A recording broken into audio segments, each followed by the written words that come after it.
This is New York in the 24th century. Sea levels have risen by 120 feet. Manhattan is flooded. What could cause such a terrifying scenario?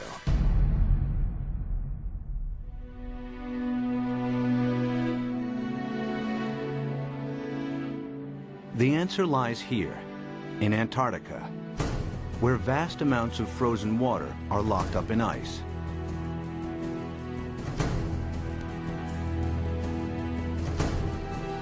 Some of Antarctica's ice sheets are more than 2 miles thick. If melted, this ice would dramatically raise sea levels. And the melting has already started. Taxi Jack's complete.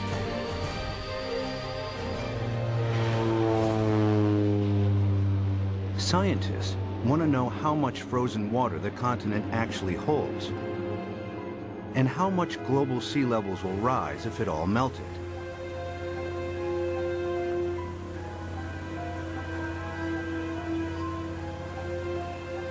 Specially equipped aircraft send radar beams deep into the ice, which reflect off the bedrock and measure the depth of the ice sheet.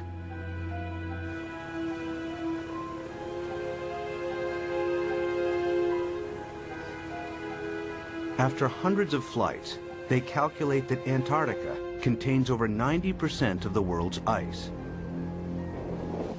Together with Greenland, it's enough to raise global sea levels by an astonishing 230 feet. This is what North America would look like if all of the planet's ice melted. Europe would also shrink. London's Tower Bridge would become a solemn monument in the sea. Berlin would be flooded, as would Paris. But how likely is such a scenario? Is sea level rise reality or myth?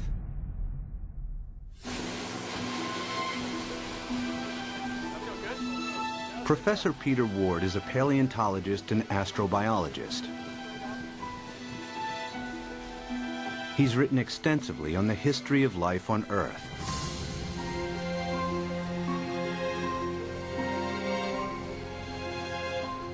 Today, Ward wants to know what would happen to our planet if sea levels rise foot by foot. Somebody give me a zip here. The journey begins in the Florida Keys, a chain of islands south of Miami.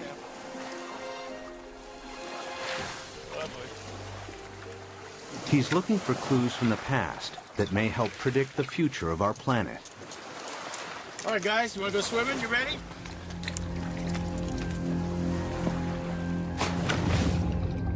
Just a few feet below sea level are banks of coral that have been at this location for over 4,000 years.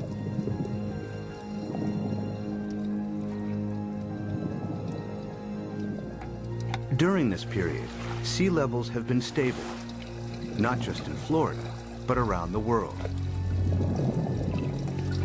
Who's going swimming with me? Come on, boys. But it hasn't always been like this.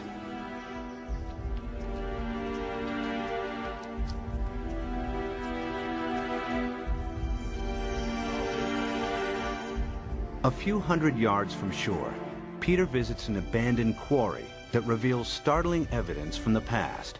Oh yeah, beauty. Nice. Look at this dude. Sitting right in growth position, grew straight up. Very nice. I came here at a very young 23 years of age. Our professor brought us to this quarry and said, this is a perfect reef, and it is. Look at this big coral sitting right in place. This is how corals grow straight up. And not very far offshore from us, we have these same corals living in place. And these things have to live in at least 10 feet of water. So we're sitting here. There's not been any volcanism. Nothing has lifted Florida up. How could you get this coral this high up in the air now, unless you had sea level, at least another 10 feet above this? It was the first indication to me that sea level, which I knew had gone down and come up, but I had never thought that it could be higher than it is now.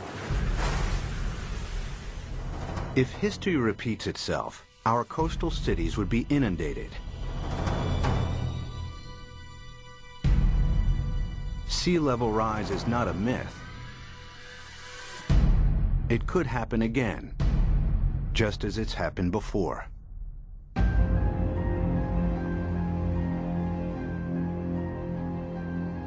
The beginning of the most recent ice age was 70,000 years ago. The ice sheets expanded, the planet's landmass grew, and sea levels fell. Then temperatures rose again. The ice receded. Sea levels climbed and eventually settled at today's coastlines. But global temperatures are on the rise again. This time from humans burning huge amounts of fossil fuels. They produce CO2 and other greenhouse gases that heat up our atmosphere. Whenever global temperatures rise, sea levels follow. We have emitted so much carbon dioxide that the amount of carbon dioxide in our atmosphere has increased by about 1/3 in the last 100 years, and it is now higher than any time since at least 1 million years. We expect about 3, 4, even 5 degrees centigrade warming in this century. The warmer it gets, the faster the sea level rises. That means sea level rise will get faster and faster as we heat up the planet more. Of course, predicting future sea level rise is difficult, as the planet has never before experienced the dramatic increase in CO2 of the last 100 years. But Professor Rahmstorf's climate model predicts a maximum 6-foot sea level rise this century, as higher temperatures kick in.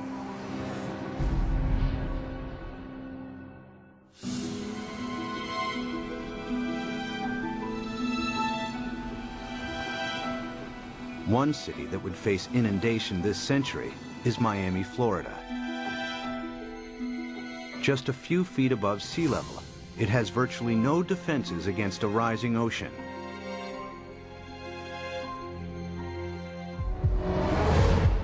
After 1 foot of sea level rise, these beaches would be regularly flooded at high tide. After 2 feet, many roads would be submerged. After 3 feet, if a hurricane strikes, the surging water would overcome sea defenses and cause flooding deep inland. Much of the region's coastal real estate would be ruined. We're looking at millions and millions and millions of dollars of real estate here. And we can assume that every one of these things is $500 million to $1 million. We've got 100 here, we've got $1 billion in a very short area through here. So our $1 billion of houses, we get 1 meter, 3 feet of sea level rise, and every single one of these houses is useless. Who's going to buy them? What happens to this $1 billion of real estate by the time we get 3 feet? I mean, it's gone. It's useless. It's just, you scrape it off with bulldozers, and you just leave it here. That's what will happen. It'll just be left here. And it's not just residential properties that will be affected. Think of all the wharves and all the places where ships offload and unload all the goods and services. And if sea level rises even 3, 4, 5 feet, every single one of those ports has to be replaced. The cruise ship lines, there are billions of dollars of infrastructure that even a small sea level rise takes out. You got to rebuild it all over again. After 4 feet of sea level rise, electricity supplies would be affected as coastal power plants are flooded.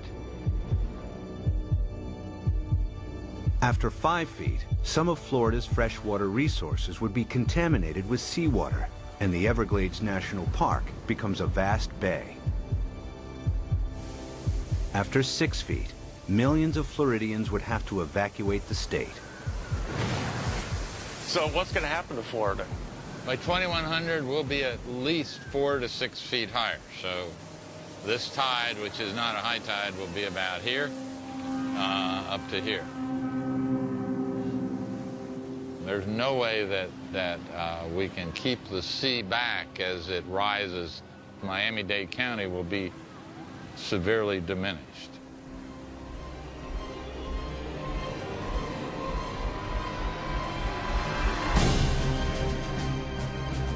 By 2100, after 6 feet of sea level rise, Miami would look like this.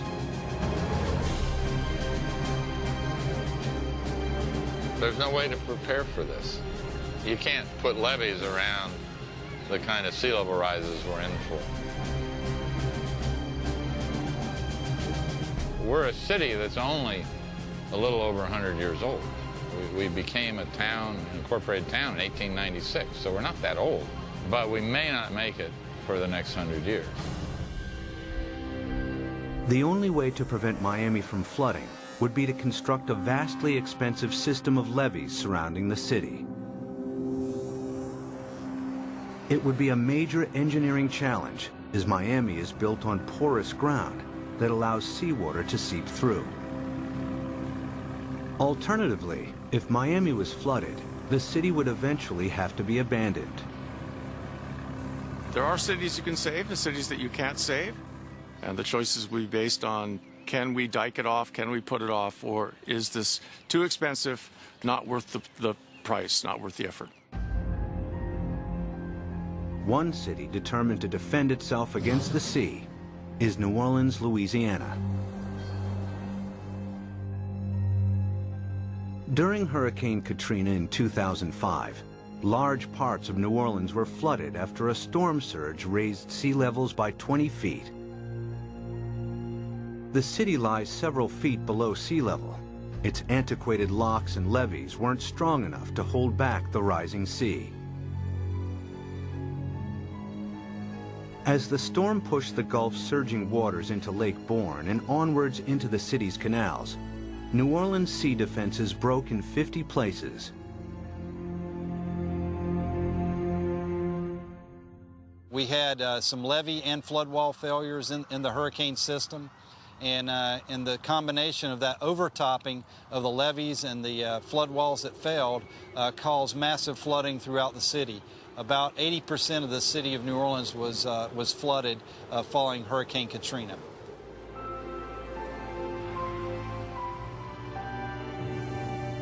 It took weeks before the floodwaters were pumped out and residents were able to return. Among them were Victory Wallace Taylor and her son Peter, who returned home to a badly damaged house. The flood was very bad. They wouldn't let us come and see about our house. It damaged my heart a little bit because I'm afraid for the flood. Like if the flood come in again, I don't know what to do because I think I might panic this time. I don't know. It is a hard pill to swallow, you see.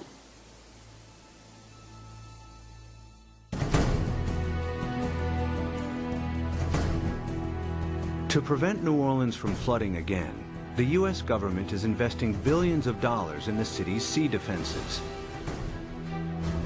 Along the riverbanks, the U.S. Army Corps of Engineers is strengthening New Orleans' levees and locks. Their work here provides future insight into the kinds of construction that may be needed to protect coastal cities around the world against rising sea levels. We learned a lot of key lessons, and some of the key lessons learned were incorporated into the designs for the Greater New Orleans Hurricane Storm Damage Risk Reduction System. And that system is a series of many different aspects. It has flood walls, it has pump stations, it has levees. There's the series that we call the multiple lines of defense. New Orleans defense takes a unique approach against the rising water by confronting the enemy itself. The flood surge that broke its sea defenses approached the city from Lake Borgne, a lagoon east of New Orleans. It's here where the U.S. Army Corps of Engineers is focusing its efforts. What we've done now is we moved the defense of the city out. We're about 12 miles from downtown, about 8 miles away from the 9th Ward, which is flooded. What we've done is we moved the protection from downtown, the heart of the city, left it in there, improved it. We've moved all the way out here, 8 miles out to the edge of Lake Bourne, where we now have this brand new structure which works as a primary line of defense. New Orleans is made up of the best topsoil from the United States that came down the Mississippi River and built up down here. However, back in graduate school, the whole idea was that the better it is to grow something on, the worse it is to build on. Well, this is the topsoil of the nation down here, so it's the worst possible stuff to build in. What you see behind me is the Hawken. It is a pile-driving crane brought in from Seattle, Washington, across the Pacific Ocean, down to the Panama Canal to New Orleans to build this particular gate and the barge gate. And what we've had to do is go down 60 feet through the newer material down to the old Pleistocene clay, and that is our basis. So the main wall itself goes down to minus 130 feet, and the batter piles that brace it are down to 190 feet. All tall buildings in New Orleans, the dome, everything is based upon piles.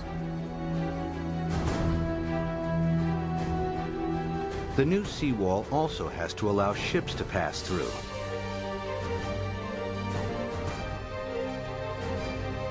Dry cofferdams are put in place to construct barge and sector gates.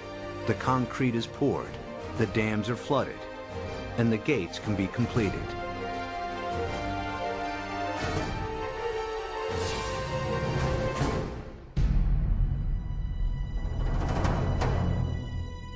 New Orleans' new sea defenses are costing the taxpayer a hefty $15 billion.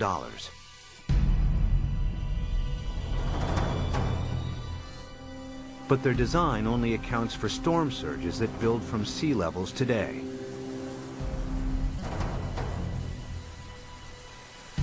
If sea levels rise by 6 feet, any storm surge would be higher as well, and the city's sea defenses would have to be heightened at an even greater cost. Not every country can afford to spend billions on sea defenses. In Bangladesh, many of its 150 million inhabitants live at or just above sea level. Merely 3 feet of sea level rise will have a devastating effect on the country's population. Turns out the area of the world that would be most vulnerable to sea level rise would be Asia.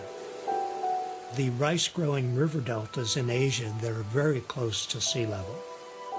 Even a modest 3-foot rise would put half the rice land in Bangladesh underwater. Bangladesh has over 100 to 120 million people, and that number is rising fast. A great deal of its land just simply gets covered by water. And again, once you have salt water coming up, it's not just the land that's covered, it's the intrusion of salt. Even a 3-foot sea level rise wipes out half its rice crop. Their population is going up a third, and their land is being shrunk by a third. You know, you do the math. It's a catastrophe coming at us. Much of Bangladesh is a vast muddy delta that can't be defended. 6 feet of sea level rise spells disaster. It would displace millions, probably at least a few tens of millions of people. Where are they going to go? India's already built a wall between India and Bangladesh. They're anticipating there are going to be a lot of Bangladeshis starting to move, looking for a place to go, and Bangladesh itself is already one of the most densely populated countries on Earth. And then there are another 18 or 20 rice-growing river deltas in Asia, the Irrawaddy in Burma, the Pearl River Delta in China, and so forth, that would be affected in varying degrees by the rise in sea level. By the end of the century, cities and coastlines around the world will be under siege from the rising tides. Everywhere, people will be building levees and sea defenses to fight back.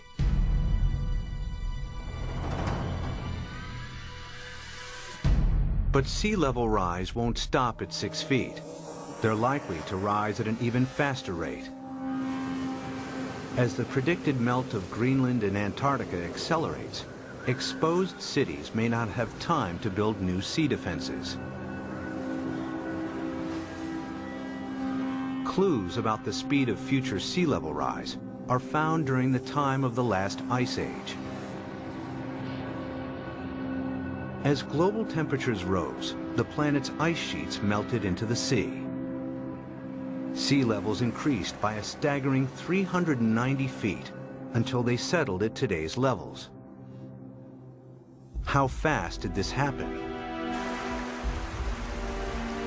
The answer may help predict how quickly sea levels could rise in the next century, and how much time we have to defend our coasts. Professor Rick Mortlock is one of the world's leading experts on past sea level rise. He and his team collect fossilized coral from the seabed. In the lab, they analyze and compare the exact depth and age of each sample. A clear picture emerges of how fast sea levels rose thousands of years ago. We have two pieces of fossil coral that was recovered from drill cores off of Barbados. So by dating these samples and knowing the depth at which they were retrieved, we can use that information to create a point-by-point reconstruction of sea level for the last 20,000 years. There's one particular sea level rise of interest. We call it Meltwater Pulse 1A. During that period of time, we believe sea level rose about 20 meters in 500 years, or about 4 to 5 meters per 100 years. If the same happens again, it would translate to as much as 16 feet of additional sea level rise in the next century. Factor in today's affairs, and the rise may be even faster. If we don't get emissions under control, the rate of sea level rise will keep accelerating. And so in the next century, it's not only that we get the additional 5 to 7 feet that we got the last century, that's going to happen, but we add on to that. So now we're looking by 2200, probably at least 15 feet above, and probably 20. By 2100, the cities will know that they are doomed. The coastal cities, anyway. If the oceans rose with accelerating speed, the planet's most exposed cities may not have time to build adequate sea defenses. Sea levels would rise by 16 feet per century. New Orleans could flood, followed by Miami. Miami's the worst off, and New Orleans, those are two cities that will have to be abandoned, I imagine. As southern Florida is lost to the sea, other coastal regions will also struggle to hold back the tides. Among them is the San Francisco Bay Area, with its 7.5 million people. The San Francisco Bay Area is particularly vulnerable to sea level rise because of our history. Although the bay is big, it's very shallow. 2/3 of it was less than 12 feet deep. So lots of it was filled and reclaimed. We're standing here on reclaimed land, and all of downtown San Francisco, the financial district, is on reclaimed land. We've already seen 7 inches of sea level rise in the bay over the past century. We know this because the longest continuously operating tide gauge in America is at the Golden Gate. So we have 154 years of data. We're just now beginning to realize with accelerated sea level rise, we're going to have to prepare and have a new plan for how we deal with it in the Bay Area. If sea levels rose by an additional 16 feet per century, hundreds of thousands of people would lose their homes in the Bay Area.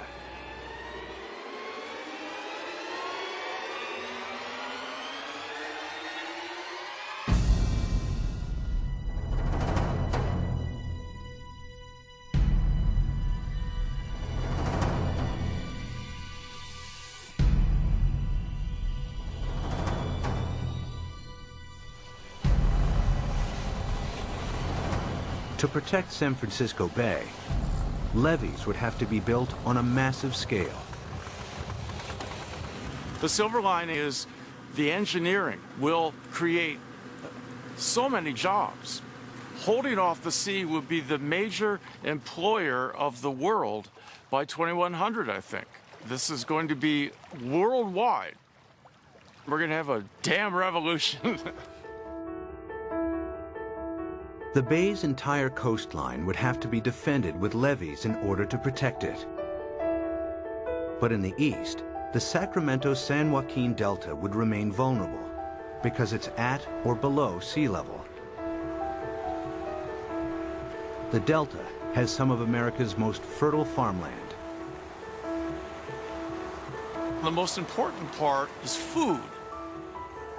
It's unbelievable the proportion of human food that comes from land that is at sea level, not necessarily right next to the sea, but at an elevation that will be impacted by sea level rising. Sea level rises a little, all those fields next to it, even if they're not covered by the sea, are rendered useless for human crops by the sea. If the Delta and its farmland were lost to the sea, California's food supply would be in jeopardy. The Delta is also one of the main sources of fresh water on the American West Coast. This is the hub of California's water supply. 26 million people drink water that comes from this estuary. That's a huge number. 2/3 of the population of California gets water from this estuary. If you raise sea level even a foot, you know, which in our mind isn't all, as geologists, that doesn't seem like much. Yeah, but that's common, yeah.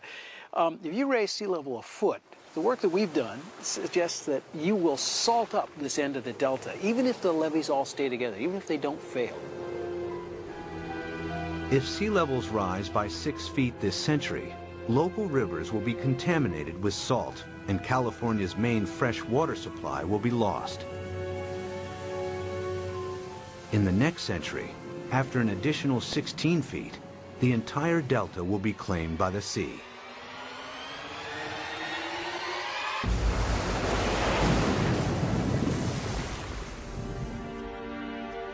But there may be a way to defend both the Delta and San Francisco Bay. San Francisco is among the best, easiest to save. The most radical solution would be putting a big dam right across the bay under the Golden Gate Bridge. On the ocean side, the sea is about 130 feet deep.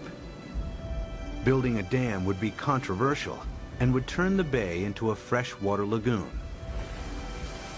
But at a time of intense sea level rise, some may consider this the best option.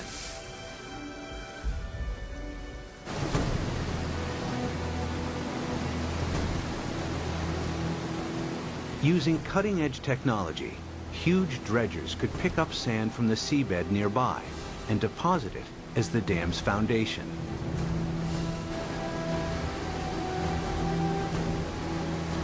The dam's shallow incline would ensure maximum stability against earthquakes, breaking the power of the ocean waves with ease.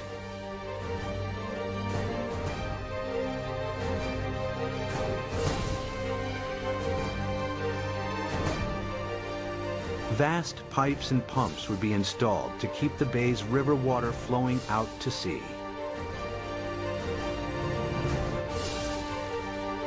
The Golden Gate Dam would cost $2.5 billion and could be heightened to deal with any sea level rise in the future. San Francisco and the Bay Area would be saved.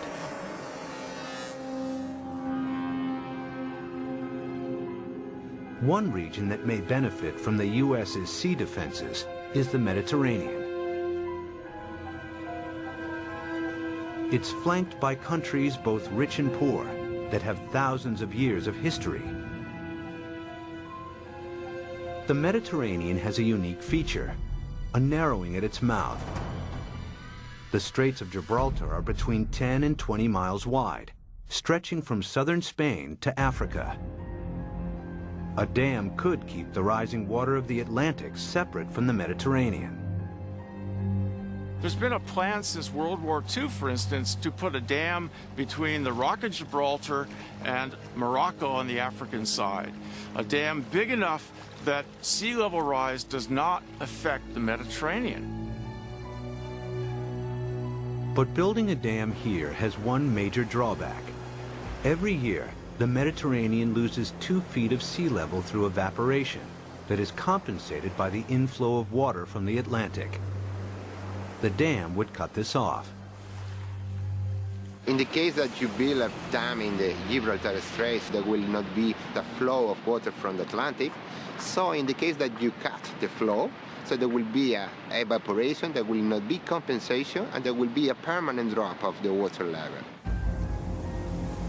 After years of evaporation, the Mediterranean would turn into a stagnant saltwater lake. Eventually, the sea would dry out.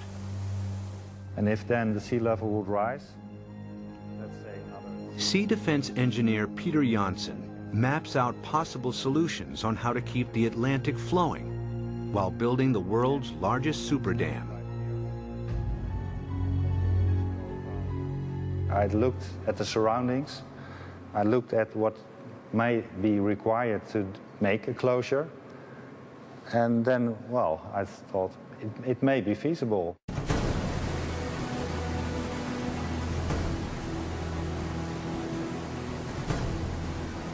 One of Janssen's solutions is to use the same building techniques applied to the Golden Gates.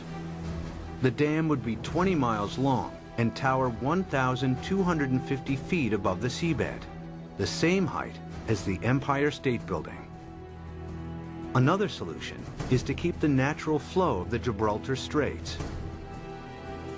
Huge amounts of Atlantic surface water will flow into the Mediterranean.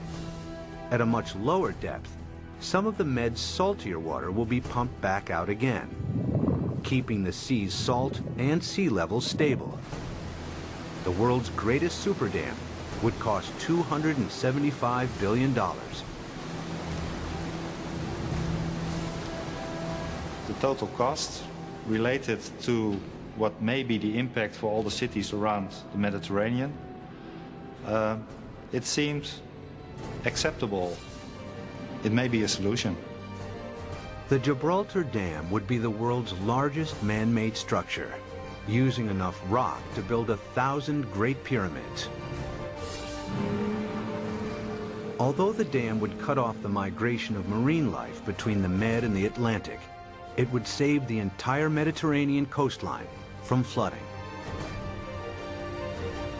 It's certainly technologically possible. The old cradle of civilization becomes really the center of civilization. They would be the last coastal cities never affected by sea level rising.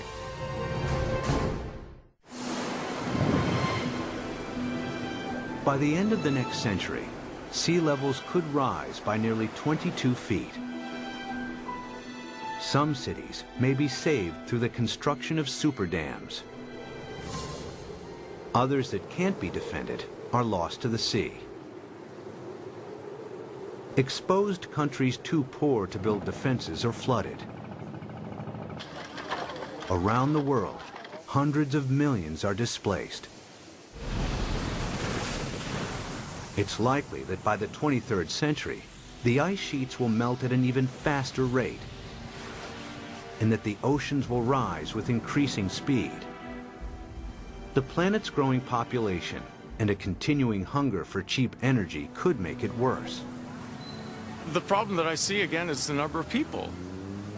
Every new person is going to want housing. Every new person is going to need food, obviously, and want transportation. Let's say that all of us cut our gas emissions. So 6.5 billion of us cut down by 1/3 all of our usage, and then we raise the population by 1/3. All those new people are just adding back to what we've cut away. Some scientists believe that our CO2 levels could quadruple over the next centuries. It would mean reaching CO2 levels last seen over 50 million years ago, when there was no ice on the planet and when sea levels were more than 230 feet higher than today.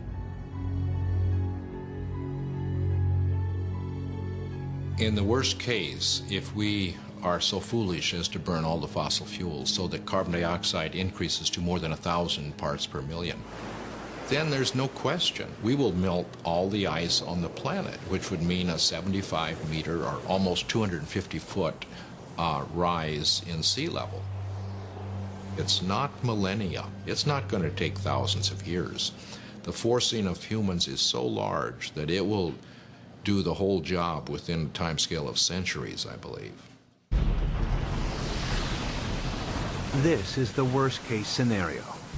CO2 levels triple, global temperatures dramatically increase, and the Antarctic rapidly melts. The world's coastlines are eroded as sea levels rise by an additional 50 feet by the end of the 23rd century. One rich city that would struggle to defend itself is London, Western Europe's largest metropolis. Its main river, the Thames, is tidal, and water levels vary by up to 22 feet. The Thames barrier defends the city against storm surges from the sea. If a tide is unusually high, the barrier closes its gates, and inner London is protected. If sea levels rise by 6 feet, the barrier would have to be replaced by a huge seawall upstream.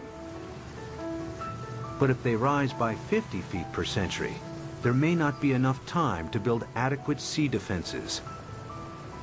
It would be a disastrous situation. It would mean you simply can't inhabit the coastal areas because you will have a continually changing sea level. So we really do not want to go down that path.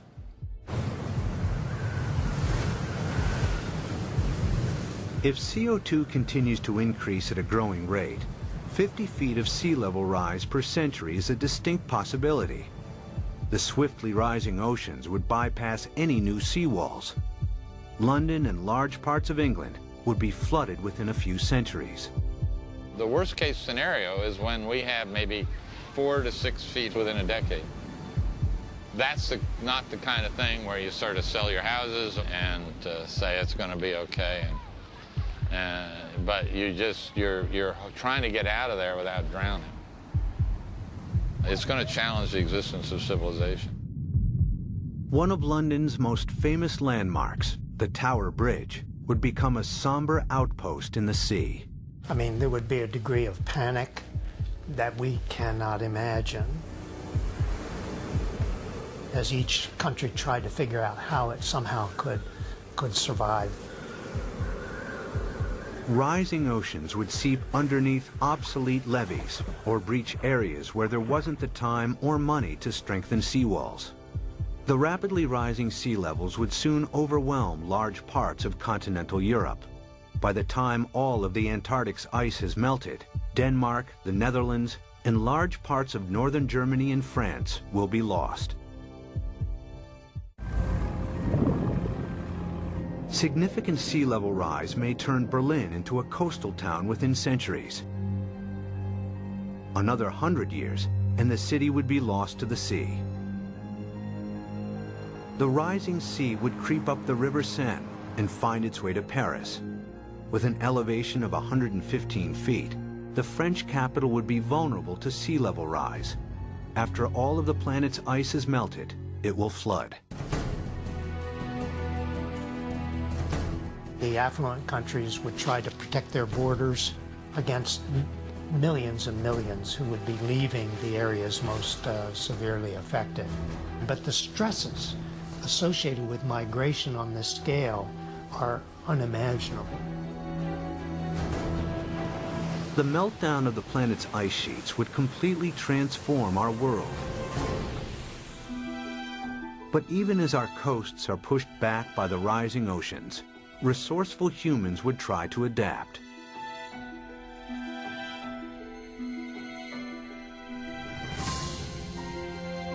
There are already plans to rescue New York.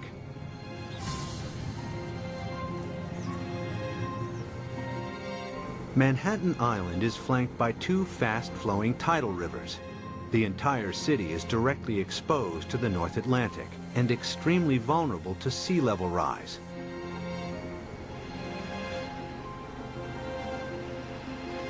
Professor Malcolm Bowman is an oceanographer and expert on the effects of sea level rise in New York.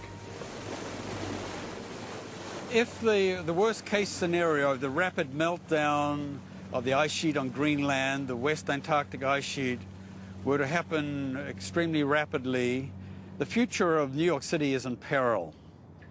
So the city has two options. One, either build massive defenses, or two, start evacuating the city and its population to higher ground. The flooding of New York's underground installations would only be the first in a series of catastrophic events. After the first 6 feet of sea level rise, parts of lower Manhattan would be submerged. If sea levels rise by 50 feet, the water would move into Times Square. Behind me is the Manhattan Bridge, with sea levels rising 250 feet. That bridge would have seawater lapping around the roadway. New York City as we know it would not exist. But there is a way that New York might adapt even to extreme sea level rise. The idea is to build on water. Here in the Netherlands are several communities of floating houses. Koen Olthuis is a visionary architect who believes these houses are the beginning of a new trend in design and construction. So what you will see is that people go and design floating apartment buildings and really floating structures like 200 by 200 meters with roads on top of it and with cars on top of it and houses. Such floating cities could be built with a new lightweight material that's like a concrete sponge. The beauty about floating cities is that you don't have to protect them from nature. They just go on with nature, they live with nature. And will just go up and down with the water. Olthuis has designed a seawall to protect Manhattan, with floating districts attached to it. New York, we're going to build a new Wall Street around it, around Manhattan. So we can redesign the city around it, or even having floating leisure around it, floating agriculture. A floating New York is still in the concept stage. But one day, this may be the solution for hundreds of coastal cities facing inundation. The best silver lining of the whole thing to me is that it will require a united world. A world war against sea level will have to bring all of the squabbling governments to act together. The sea doesn't care what your national boundary is. It's an equal opportunity flooder. We will have to, as a planet, come at this in a united fashion. Whether it's the construction of massive seawalls or super dams, sea level rise will happen. The question is not if, but how fast and how much our oceans will rise. Much will depend on our own CO2 emissions. Humans will need all their ingenuity to meet the world's greatest challenge yet.